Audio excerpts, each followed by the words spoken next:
There are moments that haunt you long after the words have faded. Moments when someone's voice, sharp and careless, cuts deeper than it should have. You replay it later, the smirk, the slight, the way you stood there, silent, burning, and the question twists inside you. Why did I let them speak to me like that? Why did their words find a home beneath my skin when they deserved to be left outside in the cold? Why did my silence feel like surrender, not strength? If you felt that, you're not broken, you're not weak, you're human. See, not everyone speaks to build bridges. Some speak to build thrones. They interrupt, they condescend, they lace their words with mockery so casual it feels almost invisible, until the bruise appears on your spirit. These are not accidents, these are tactics. The weaponization of language isn't loud. It's subtle, it's practiced, it's precise, and yet, there is a way to disarm it, a way that doesn't require shouting, or stooping, or throwing your dignity into the mud just to claw some ground back. A way stronger than rage, sharper than any insult could ever be. I believe in this path, not because it sounds noble, but because I've lived the consequences of choosing otherwise.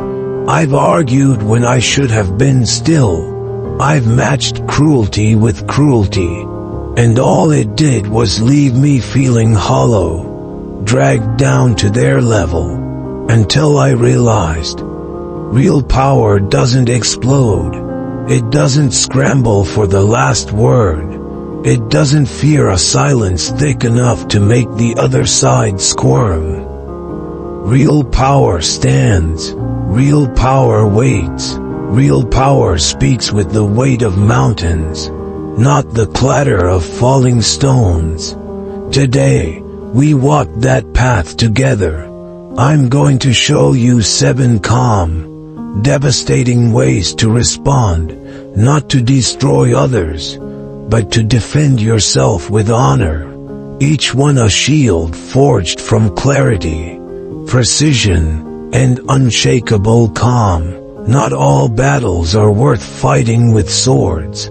Some are won simply because you refused to play their game. Some are won because you stayed still while their own arrows fell short.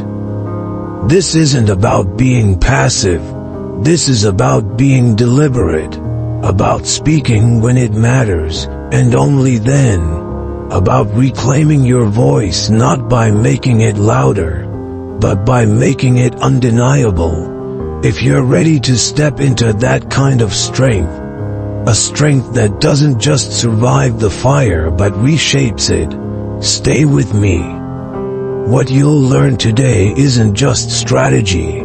It's liberation, it's armor for your soul. And it starts now. There comes a point when silence is no longer a virtue, when holding your tongue stops being an act of strength and starts becoming a quiet betrayal of your own worth. You feel it, deep down, like a slow burning in your chest. The moment when disrespect crosses a line that should never have been approached. It's in that exact moment that you must choose, not to argue, not to match their volume or their venom, but to stand still, breathe deep, and say with unwavering calm, I'm not the one. Try someone who tolerates nonsense. These words aren't an explosion. They're a shield. They don't create more chaos. They end it with finality. Because true power isn't about shouting the loudest. It's about refusing to shrink. Refusing to contort yourself into smaller and smaller shapes just to make space for someone's disrespect. I've seen it, and I've lived it, in boardrooms where egos clashed like thunder, in quiet corners where so-called leaders used sarcasm like a whip, daring anyone to flinch. Once, in a corporate meeting, I watched a habitual bully, someone so used to throwing their weight around, treat another professional with cutting disrespect. The room held its breath, eyes lowered, shoulders tensed, no one moved. And then, without raising their voice, without even a hint of anger, that professional leaned back, smiled slightly, and said, clear as a bell, I'm not the one. Try someone who tolerates nonsense. The effect was instant and electric. The bullies stumbled over their own words. The spell of intimidation shattered. Not through confrontation, but through an unshakable refusal to be moved. That moment taught me something I'll never forget. Most rude people aren't truly powerful. They're just loud. They rely on the assumption that you'll stay silent, that you'll let it pass, that you'll make yourself smaller rather than risk making a scene. But strength doesn't live in noise. It lives in the quiet certainty that you are enough, that you do not have to accept less than you deserve. Even if your voice shakes when you claim it, you don't have to insult back.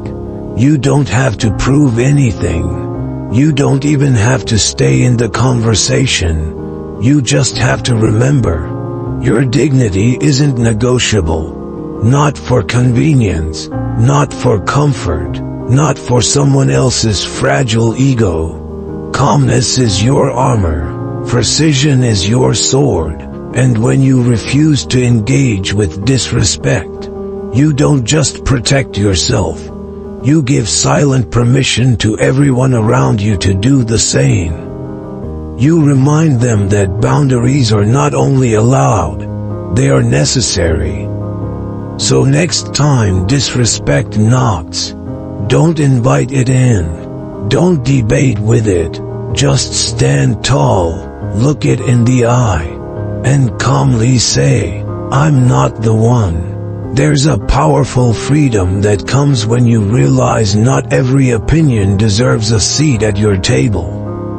Not every comment, every careless remark, every masked insult wrapped in fake concern is worthy of your mind's attention.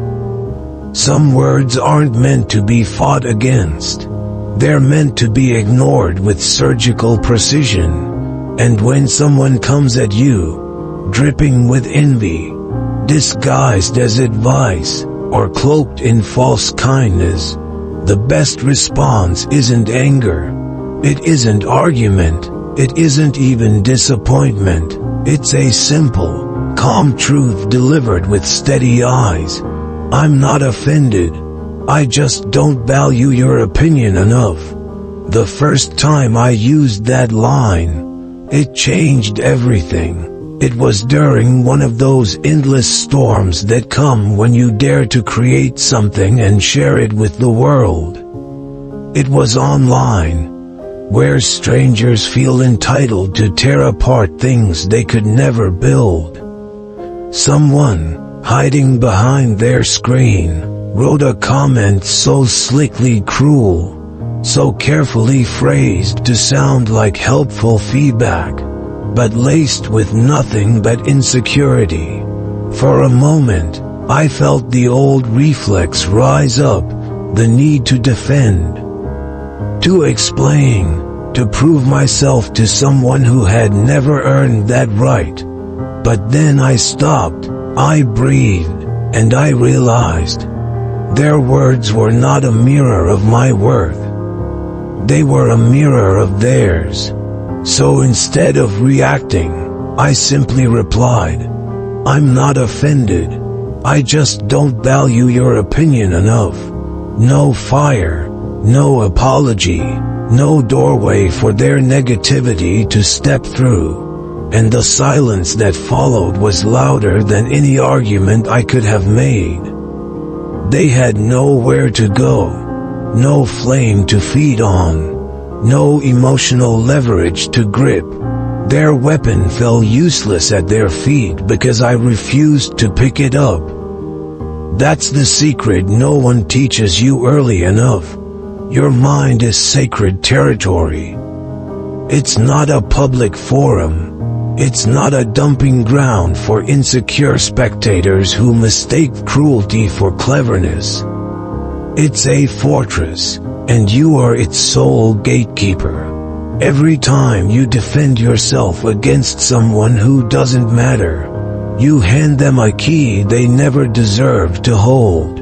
Every time you explain yourself to someone who isn't listening, you drain energy that should be spent building the life you actually want. You owe no one an audience to your self-worth, especially not the ones who chip away at others to feel taller themselves. Especially not the ones who measure their value by how much doubt they can plant in someone else's mind. Their opinions are not stones you have to carry. They are litter by the roadside. You don't pick up trash and bring it home with you. You walk past it. You move forward, and you keep your hands and your heart clean. So next time someone tries to sneak through the cracks, smile, stand firm, and let the truth roll off your tongue with effortless grace. I'm not offended. I just don't value your opinion enough. Some people don't insult you because they believe what they say. They do it because they're desperate to matter, even if only for a second. They aren't seeking truth. They're seeking relevance. They aren't daring to be honest. They're scrambling to be noticed. And when their sarcasm drips through the cracks, dressed up as wit or masked as harmless teasing, it's tempting to bite back, but there's a better way, a sharper, quieter, deadlier way. You don't have to raise your voice. You don't have to match their energy. You just have to pierce through the performance with one line, said as coolly as if you were commenting on the weather. That's a strange way to beg for attention. I remember the first time I saw it work in real time. It was during a gathering where the atmosphere was light, casual, until that one person decided they needed to dominate the room. They started poking, prodding, layering their words with thinly veiled insults under the guise of humor. Most people laughed awkwardly, playing along, not because they found it funny, but because they didn't want to be the target next. I watched it unfold, the way insecurity often wears the mask of arrogance. I could feel the tension, the silent discomfort, the silent question in everyone's eyes. Who would stop it? Then, with a calmness that almost seemed too soft to carry weight, someone leaned forward, smiled almost kindly, and said it. That's a strange way to beg for attention. No anger, no sarcasm, just a simple, surgical truth placed gently but firmly between them. And you could feel it, the way the air shifted, the way the room, for a beat, went absolutely still. The provocateur blinked, thrown off balance. They laughed it off. Of course. They always try to, but the performance had ended. The armor of noise had been cracked open, exposing the hollow fear underneath. That moment taught me something powerful, something I carry with me every time I face that kind of petty, grasping energy. Insecurity hides behind noise, behind the loud jokes, behind the exaggerated gestures, behind the desperate need to be seen, even if only by dragging someone else down. And when you calmly name it for what it is, when you refuse to feed it with outrage or defensiveness, it collapses under its own weight. You don't win by fighting fire with fire. You win by making their fire irrelevant. You turn their desperate performance into a mirror they can't escape, not by shouting them down, but by leaving them standing awkwardly in the spotlight they built for themselves, now stripped of the laughter and the approval they were clawing for. So next time someone cloaks their insecurity in mockery and throws it your way, don't take the bait. Don't grant them the chaos they're craving. Smile, stay calm, and let the truth land without hesitation. That's a strange way to beg for attention. There's a rare kind of strength that isn't measured by how much you say, but by how little you need to say. You don't have to out-talk the loud. You have to outstand them. Some people can't sit with silence because silence forces them to meet themselves, and that's a meeting they fear. So they fill the air with noise, with empty opinions, with endless streams of half-truths, jokes that fall flat, facts that crumble when you look too closely. But when that happens, when the room starts drowning in words that mean nothing, you don't have to wade into the mess. You stay composed, you breathe slower, and when the moment is right, you deliver a single line, steady as a blade. Every time you speak, it's a reminder to value silence. I saw it happen once at a gathering that should have been a meeting of minds but turned into a circus of one voice. One man, self-crowned expert on everything from philosophy to physics, took over the conversation. No matter the subject, he inserted himself, louder, faster, more aggressively, as if volume could compensate for the gaps in his understanding. People tried to pivot, to introduce new ideas, but every road led back to him, to his need to be seen as the smartest in the room. The energy grew heavy, the real conversations, the ones that wanted to be born, suffocated under the weight of his insecurity. And then, without warning, someone spoke, not loudly, not sharply, but with a softness that cut deeper than any shout ever could. They smiled politely, leaned back, and said, "Every time you speak, it's a reminder to value silence." The words hung there, crystalline, impossible to ignore. For a moment, he laughed, thinking it was a joke, but the laughter died quickly, because the room didn't join in. No one defended him, no one shifted uncomfortably, no one filled the silence that followed. That silence was the real answer. That silence was what he had been drowning out all along. That moment taught me something I'll never forget. Real wisdom doesn't rush to be heard. Real wisdom doesn't trample conversations underfoot. It doesn't scramble for attention like a starving animal. Real wisdom sits, breathes, observes, and when it speaks, it does so with a weight that doesn't demand applause. It simply exists, undeniable, unshaken. You don't have to match noise with noise. You don't have to be louder to be right. You only have to trust that truth.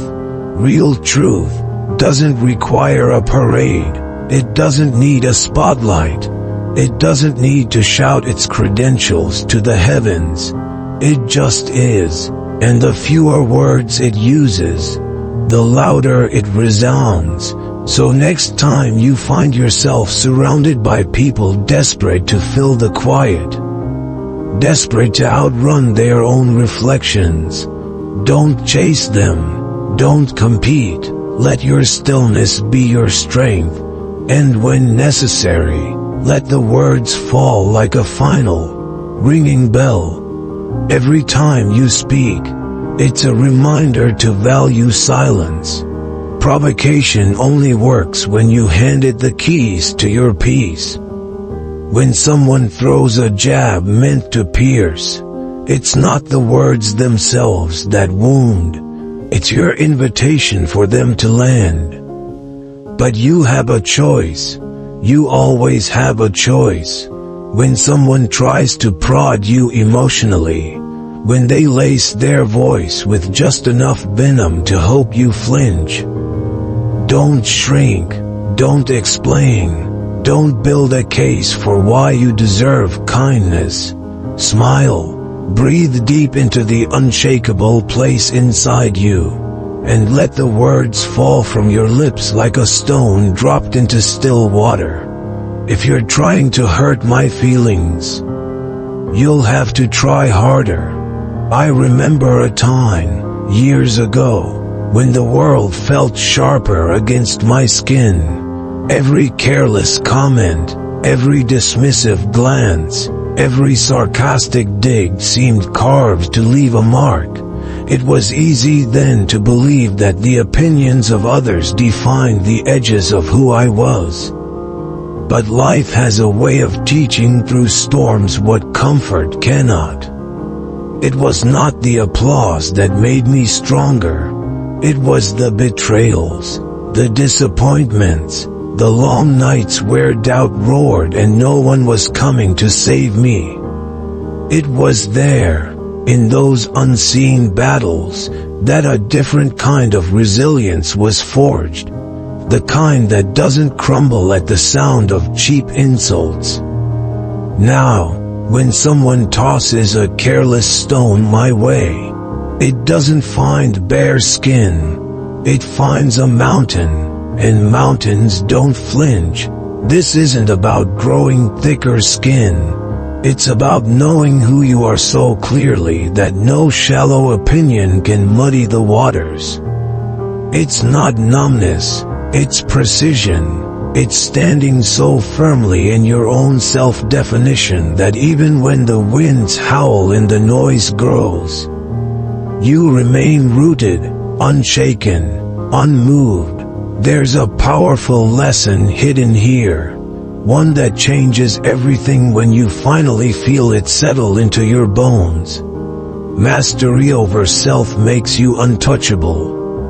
The goal is not to armor yourself so heavily that nothing gets through. The goal is to understand yourself so deeply that what gets thrown at you simply doesn't matter. In a world desperate to provoke reactions, your calm is rebellion. In a culture addicted to outrage, your peace is power. So next time someone tries to slip a dagger between your ribs with a clever insult or a cutting remark, don't meet them with anger. Don't lower yourself into the pit they dug. Simply smile, breathe, and remind them, and more importantly, remind yourself, that their attempt says far more about their emptiness than it ever could about your worth. And when you say it not with bitterness, but with the quiet strength of someone who has already survived storms far greater than their petty breeze. If you're trying to hurt my feelings, you'll have to try harder. The greatest insult to a provocateur isn't your anger. It's not your arguments, or your carefully crafted comebacks. It's your indifference. It's the way you refuse to even step onto the stage they're so desperately performing on. When someone throws bait made of pettiness, hoping you'll bite, The most devastating thing you can do is smile, not with sarcasm, but with true, effortless calm, and say, "You're not on the level to get a reaction from me."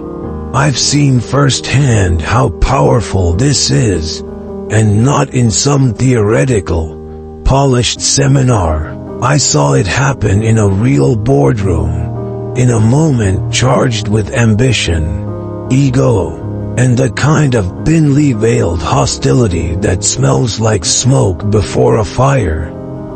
A manager, threatened by someone else's quiet competence, tried to provoke a sideways comment here, an underhanded jab there, all designed to chip away at their composure. The room held its breath, waiting for retaliation, waiting for the spiral into chaos that always seems to follow.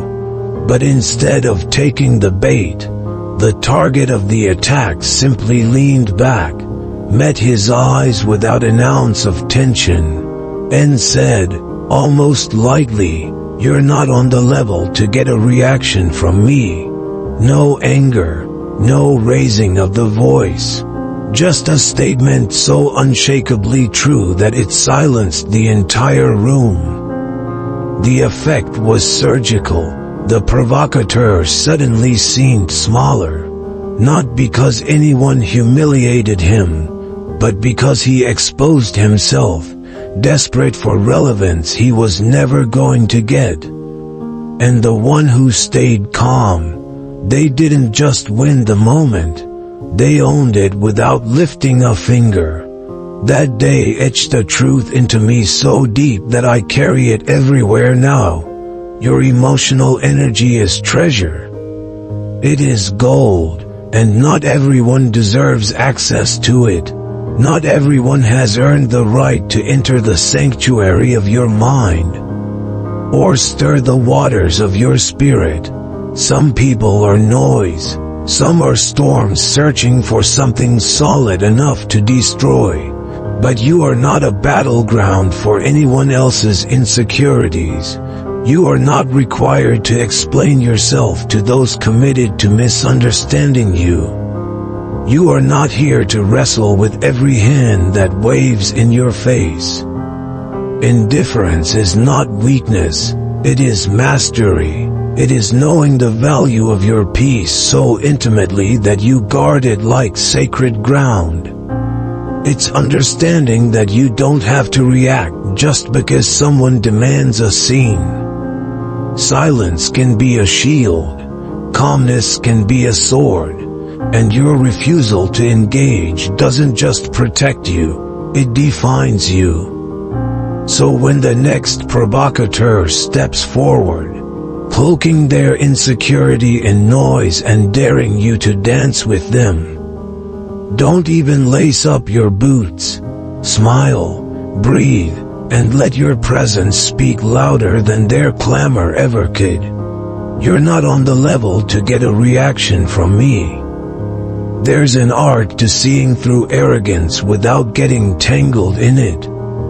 Most people mistake loudness for certainty, aggression for confidence, but if you look closely, if you listen beyond the volume, you'll realize something simple and undeniable. A lot of arrogance is just fear wearing cheap cologne. You don't have to argue with it. You don't have to raise your voice to match it. You don't even have to push back. All you have to do is observe calmly, almost like you're noting the weather, and say, "That was a lot of effort just to sound insecure." I remember one conversation vividly, not because it was loud or explosive, but because it was the opposite. It was at an event where small talk was currency, where fake smiles treated hands like business cards. Someone, trying much too hard to sound impressive, offered me a compliment so obviously laced with condescension that the air itself seemed to shift. It wasn't praise, it was a performance. a tightly wound attempt to elevate themselves while pretending to lift someone else. In the past, I might have laughed it off, or worse, tried to earn their genuine approval. But not that day.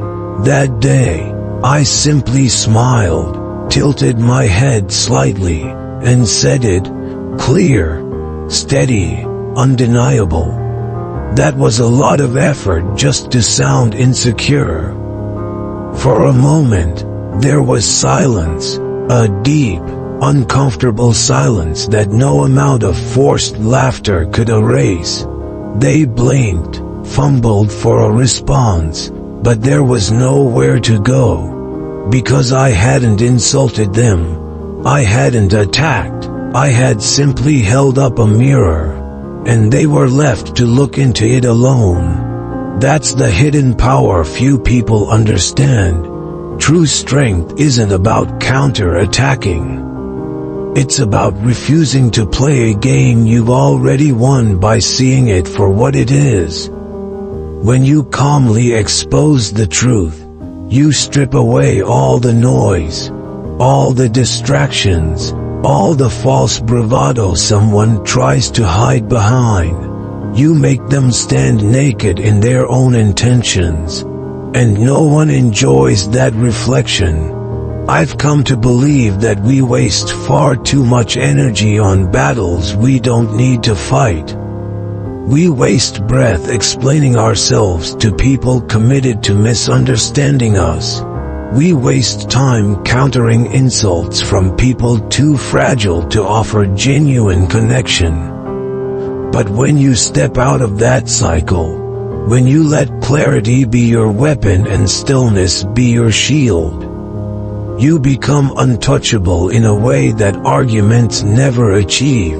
So the next time someone crafts a backhanded compliment, or wraps their insecurity in a blanket of arrogance and tosses it at your feet, don't pick it up, don't wrestle with it, let it fall, let it lie there, exposed and irrelevant. Smile, breathe, and with all the calmness of someone who knows exactly who they are.